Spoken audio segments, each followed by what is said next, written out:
Hello viewer, नमस्कार। आज के वीडियो में हम लोग डिस्कस करेंगे बिहार सिविल कोड भर्ती परीक्षा का practice set number 16। Practice sets number 1 से लेकर 15 तक ऑलरेडी इस चैनल पे अपलोड किए जा चुके हैं। यदि आपने उनको नहीं देखा है तो इस वीडियो को देखने के बाद उनको ज़रूर देखें और अपनी तैयारी को मजबूती प्रदान करें। तो फ्रेंड, वीडियो शुरू करते हैं। वीडियो शुरू करने से पहले एक रिक्वेस्ट है, यदि आप इस चैनल पर नए हैं तो चैनल को सब्सक्राइब कर लीजिएगा और वीडियो अंत तक देखिए। पसंद आए तो इसे लाइक कीजिए और अपने दोस्तों में ज़रूर शेयर कीजिए। तो पहला क्वेश्चन देख लेते हैं फ्रेंड। कहा गया कि शमशीर का पर्यायवाची शब्द बताना है। तो शमशीर का पर्यायवाची शब्द जो होता है वो क्या होता है? तलवार होता है। तो शमशीर का पर्यायवाची यानी तलवार का पर्यायवाची की बात करें तो खड़ग, असी, करवाल और चंद्रहास, ये सारे जो हैं तलवार के पर्यायवाची हैं। तो यहाँ पे शमशीर जो है ये भी तलवार का ही पर्यायवाची है। तो जब भी खड़ग की बात हो, असी की बात हो, करवाल की बात हो, चंद्रहास की बात हो, तो सारे ये शमशीर यानी तलवार के पर्यायवाची हो जाएंगे। अपने अपने राम उपन्यास की रचना है। तो अपने राम उपन्यास किसकी रचना है आपको बताना है। तो ये भगवान सिंह की रचना है। ऑप्शन नंबर ए आंसर हो जाएगा, ध्यान रखिएगा। आगे हम बात करेंगे आत्मसात का समानार्थी शब्द क्या होता है। तो फिर पर्यायवाची आपको बताना है आत्मसात। तो आत्मसात का मतलब होता है आत्मसात का समानार्थी हो जाएगा ग्रहण करना। क्या हो जाएगा? ग्रहण करना, ग्रहण, यानी ऑप्शन नंबर डी इसका आंसर होगा। अगला देखिए, आधा तीतर आधा बटेर मुहावरे का अर्थ बताना है। तो आधा तीतर और आधा बटेर का अर्थ होता है बेमेल तथा बेढंगा होना। किसी चीज़ का बेमेल और बेढंगा होना, इसी का अर्थ होता है आधा तीतर आधा बटेर। नेक्स्ट है जी, जैसे नागनाथ वैसे सांपनाथ लोकोक्ति का अर्थ बताइए। तो इसका अर्थ होता है सब एक समान दुष्ट प्रकृति वाले हैं। तो सब एक समान दुष्ट प्रकृति वाले हैं, इसका अर्थ होता है। तो ऑप्शन नंबर आपका बी आंसर हो जाएगा। नेक्स्ट है, जिस व्यक्ति में डैश नहीं वह कभी महान नेता नहीं बन सकता है। तो जिस व्यक्ति में धीरज नहीं वह कभी भी महान नेता नहीं बन सकता है। नेक्स्ट है जी, निम्न शब्दों में सदा स्त्रीलिंग वाला शब्द कौन सा है। तो इसमें स्त्रीलिंग शब्द आपको बताना है। तो पक्षी जो है ये स्त्रीलिंग शब्द है, बाकी बाज, मकड़ी और गेंडा ये सब पुल्लिंग है। तो यहाँ पे आंसर जो हो जाएगा आपका ए आंसर हो जाएगा। अगला है कौन सा शब्द जातिवाचक संज्ञा नहीं है। तो जातिवाचक संज्ञा को बताना है कौन सा नहीं है। गाय जातिवाचक है, पहाड़ जातिवाचक है, यमुना और आम। तो इसमें जातिवाचक कौन सा नहीं है? तो यमुना जातिवाचक नहीं हो जाएगी। यमुना नदी जो है, क्या ऐसी और सारी यमुना होती हैं? नहीं होती हैं, तो वो जातिवाचक नहीं है। निम्न में से शुद्ध वर्तनी है। तो इसमें से शुद्ध वर्तनी क्या होगा? सर्वेक्षण की बात करें तो सर्वेक्षण हमारा शुद्ध वर्तनी है, यानी ऑप्शन नंबर हमारा सी आंसर हो जाएगा। आगे देखिए, वक्र शब्द का विलोम शब्द बताना है। तो वक्र का मतलब क्या होता है? टेढ़ा मेढ़ा, है ना। तो उसका विलोम क्या हो जाएगा? तो सीधा हो जाएगा। तो ऑप्शन नंबर ए आंसर हो जाएगा। दीपावली के त्यौहार पर माँ ने डैश प्रकार के व्यंजन तैयार किए। तो दीपावली के त्यौहार पे माँ ने विविध प्रकार के व्यंजन तैयार किए। ऑप्शन नंबर ए इसका आंसर हो जाएगा। आगे कहा गया कि हरिण का पर्यायवाची शब्द है।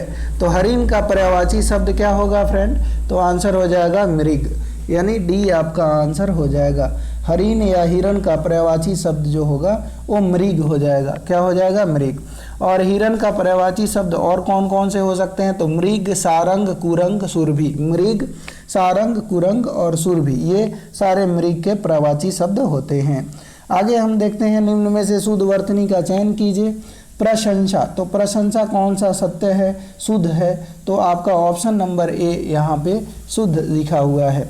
तो ध्यान दीजिएगा, वर्तनी से कम 2 और अधिक से अधिक 3 क्वेश्चन आपके एग्जाम में पूछे जाते हैं। तो जब भी वर्तनी को देखा कीजिए तो ध्यान से उसको देखा कीजिए। आगे है, महल किस भाषा का शब्द है।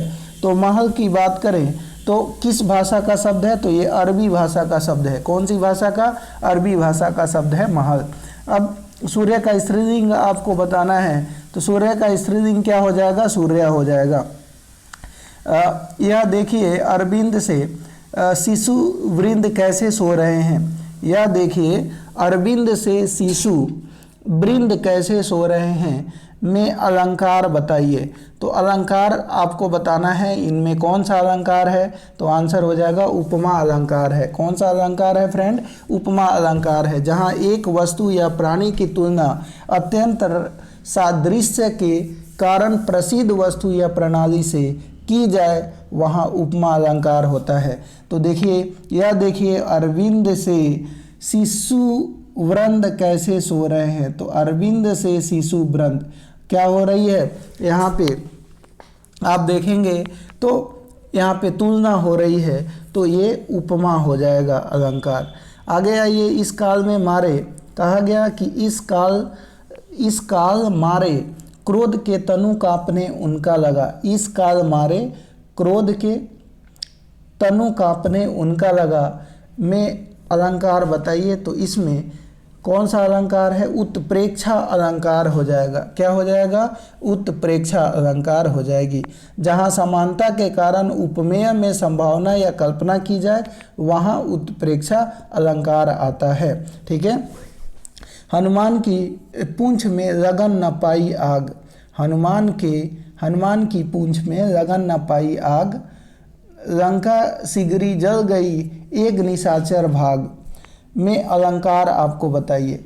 तो हनुमान की पूंछ में लगन न पाई आग, लंका सिगरी जल गई एक निशाचर भाग। तो आंसर इसमें कौन सा अलंकार है बताना है। तो अतिशयोक्ति अलंकार है। ऑप्शन नंबर सी हो जाएगा। निम्न में से तत्सम शब्द का चयन कीजिए। तो तत्सम क्या होता है? तो संस्कृत का मूल शब्द जिन्हें हम हिंदी में हूबहू यूज कर रहे होते हैं वो तत्सम होता है। तो तत्सम यहाँ पे चरित्र आपका तत्सम है। फिर तत्सम शब्द का चयन करना है तो पुष्प यहाँ पे तत्सम आपको देखने को मिल जाएगा। अगला है, हम बात करें निम्न में से तत्सव बताइए। तो संस्कृत के बिगड़े हुए रूप को तद्भव बोलते हैं। तो तद्भव की पहचान करनी है। योगी, काष्ठ, आकाश और चांद। तो तद्भव कौन सा हो जाएगा? चांद तद्भव हो जाएगा। ठीक है। चांद का तत्सम की बात करें तो चांद का तत्सम क्या हो जाएगा? वो चंद्र हो जाएगा। क्या हो जाएगा फ्रेंड? चंद्र। आइए, सही वर्तनी वाले शब्द का चयन करना है। तो इनमें देखना है सही वर्तनी कौन सी है। तो आप देखेंगे औषधि जो है सही वर्तनी है। सरस्वती का आपको पर्यायवाची बताना है। क्या बताना है? सरस्वती का पर्यायवाची। तो सरस्वती का पर्यायवाची होती है वागीश्वरी, भारती, उसके अलावा शारदा, उसके अलावा ज्ञानदा और वीणा पानी। तो ध्यान रखिए, वागीश्वरी, भारती, शारदा, वीणा पानी, ज्ञानदा, ये सारे सरस्वती के पर्यायवाची होते हैं। तो यहाँ पे वागीश्वरी है तो वागीश्वरी आपका आंसर हो जाएगा। क्लियर। आगे बढ़ते हैं। कहा गया दिए गए वाक्य में रेखांकित खंड को प्रतिस्थापित करने के लिए उपयुक्त विकल्प का चयन करें। तो रेखांकित जो शब्द है ये मिथ्या, क्या है? मिथ्या है। तो मिथ्या को कहा गया रेखांकित खंड को प्रतिस्थापित करने के लिए उपयुक्त शब्द का चयन करें। तो वेदांती लोग जगत को मिथ्या समझते हैं। वेदांती लोग जगत को क्या समझते हैं? तो ये असत्य समझते हैं। मिथ्या के बदले में असत्य हो जाएगा। ऑप्शन नंबर डी इसका आंसर होगा। रिक्त स्थानों को भरने के लिए उपयुक्त शब्द का चयन करें। तुम मेरा अपमान मत करो, मुझे स्वयं अपने कर्मों पर डैश हो रहा है। तो कर्मों पर क्या हो रहा है? पश्चाताप हो रहा है। क्या हो रहा है जी?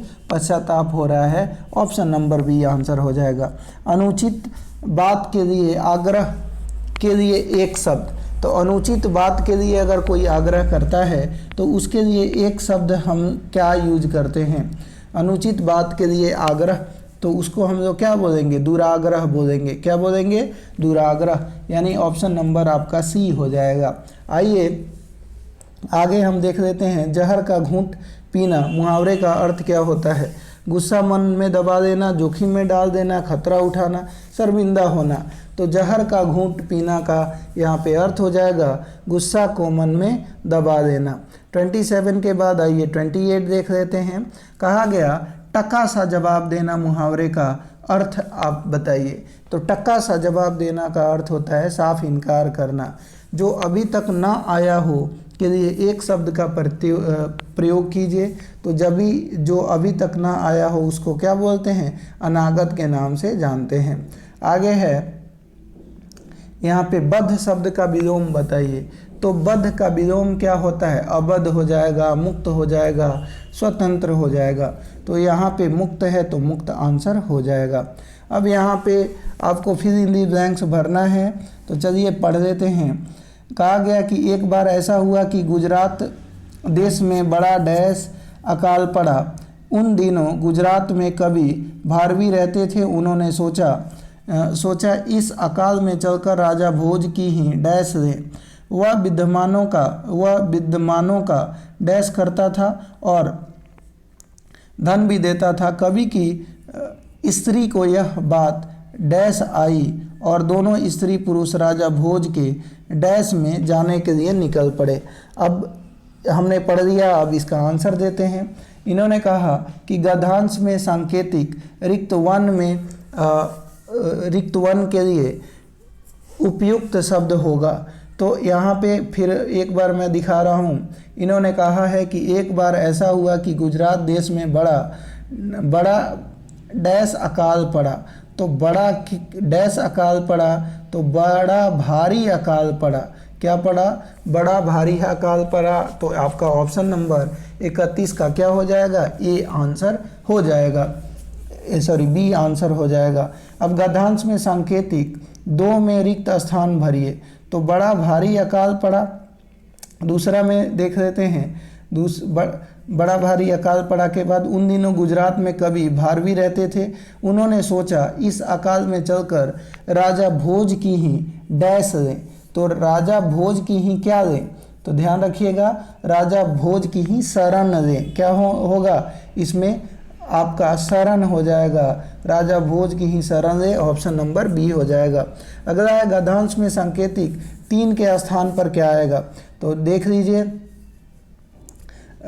भोज की ही शरण दे के बाद यहाँ पे वह विद्वानों का डैश करता था और धन भी देता था। तो वह विद्वानों का क्या करता था? वह विद्वानों का जो है वो क्या करता था फ्रेंड? तो ध्यान रखिएगा, वह विद्वानों का आदर करता था। क्या करता था? वह विद्वानों का आदर करता है और धन भी देता है। तो यहाँ पे आदर होगा तो आदर ऑप्शन हो जाएगा। तो 33 में देखिए ये डी आपका आंसर हो जाएगा, आदर करता है। फिर रोचक, नापसंद और पसंद, इसको देख लेते हैं 34 में क्या आएगा।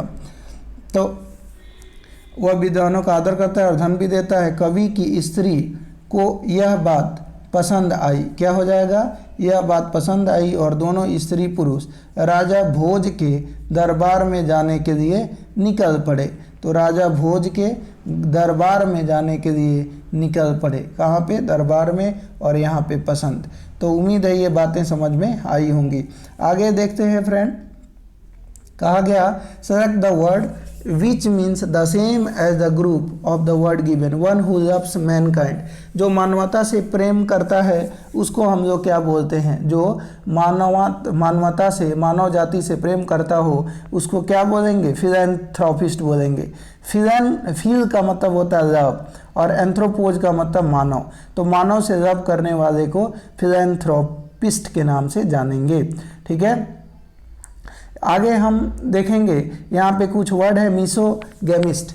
तो मिसोगैमिस्ट का अर्थ होता है शादी से नफरत करने वाले को मिसोगैमिस्ट के नाम से जानते हैं। मिज़ैंथ्रोपिस्ट का मतलब मानव जाति से नफरत करने वाले को मिज़ैंथ्रोपिस्ट बोलते हैं।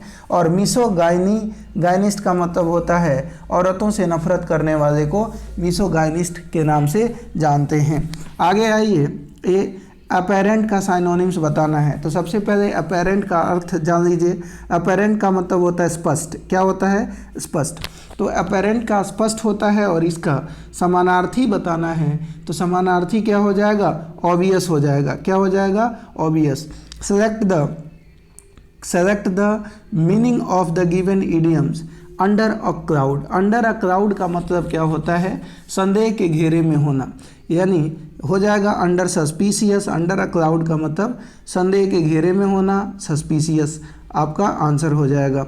38 के बाद आ जाइए 39। Select the most appropriate word to fill in the blanks. His proposal was not to, his proposal was not dash to me. तो his proposal was not acceptable to me. क्या हो जाएगा? एक्सेप्टेबल हो जाएगा।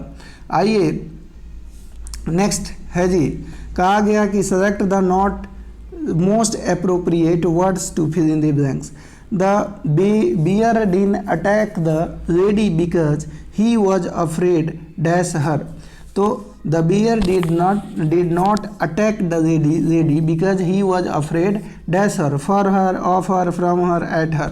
तो he was afraid of her मतलब भालू ने लेडी पे हमला नहीं किया क्योंकि वह जो है उनसे भयभीत हुआ। ठीक है, ऑफ हो जाएगा।